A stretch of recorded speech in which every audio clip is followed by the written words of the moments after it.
Okay, the next thing that I want to discuss with you guys is kind of the BRICS situation and how it relates to expats and whether you guys think that things are going to change now that Trump has been elected. I have my own opinions about this, but I'll let you guys go first and then I'll chime in after. Remso, do you want to kick us off? Yeah, I mean, you're when you look at the BRICS nations, you're talking about several of the biggest. When you're talking about several of the biggest economies in the world, the most populous nations in the world. Uh, you can't put the genie back in the bottle with this. I mean, just look at what we did to Russia. Assume that Trump is able to negotiate peace between Ukraine and Russia. What percentage of their male population is dead? What did we do to whole industries? We have just turned the clock back in a way that even like what was it, like cold water therapy or whatever, shock therapy, what happened when the Soviet Union collapsed and they started establishing what would be a more capitalistic economy and everything. Like, we just had to completely reset Russia. And even if we're like, okay, the war is done, it doesn't fix anything. Like, Russia is not getting McDonald's back. And then when you look at how things are with Brazil and with South Africa and India, they've all gotten really cozy with each other.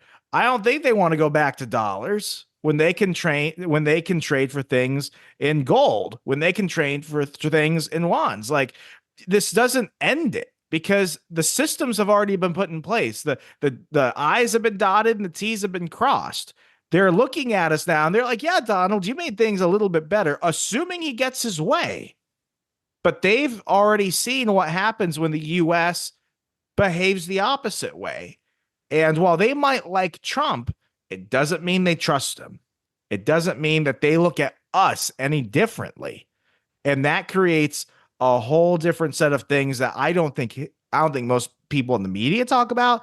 I certainly, looking at the folks in his government that he's currently trying to form, good intentioned. I don't see anyone talking about it because they didn't talk about it then. No one in the Trump administration talked about BRICS, that I remember. No one talked about the Belt and Road Initiative between China and Africa. That stuff is moving, and that's not going to be something that the American people are going to pay attention to when Trump has 4 years to actually make an impact. I just look at this and I think that for people that thinks that everything's gonna be hunky dory, that's a naive way to look at the world right now. 100%. BRICS has been around, or I believe it was first formed in 2009, so about 15 years ago. BRICS has seen many different administrations, including one Trump administration already, and they have only moved further and further towards bringing in other countries, towards using alternative currencies as payment systems. At the latest meeting, that was the major topic moved forward, the major topic discussed.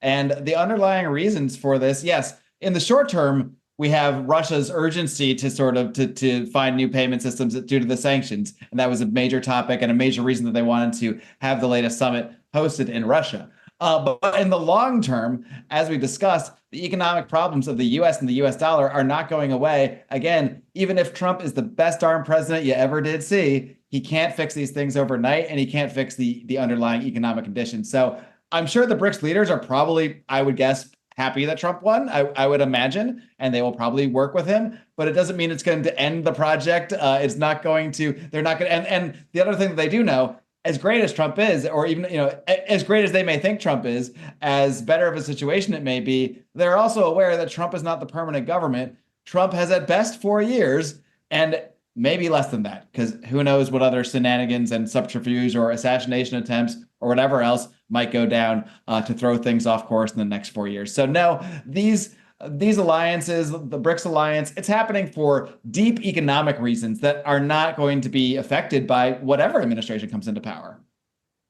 Well, the way that I think about it is especially with Russia, but with all of these other countries as well, this is really their plan B as well. They've been setting up the rails for their own plan B. And you think that they're just going to give up on their plan B? No, they've seen the need for it. They've seen how important having a backup plan is.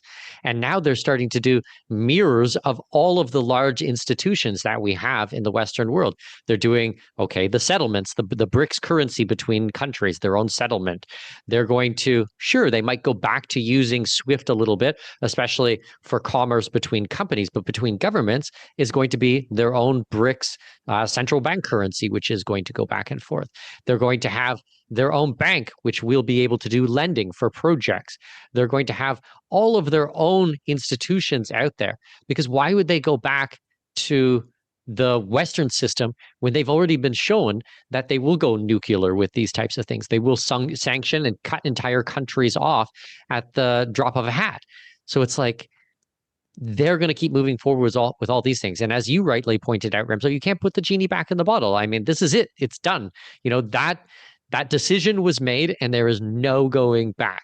And I think that is the beginning of the end for the US dollar as the world's reserve currency.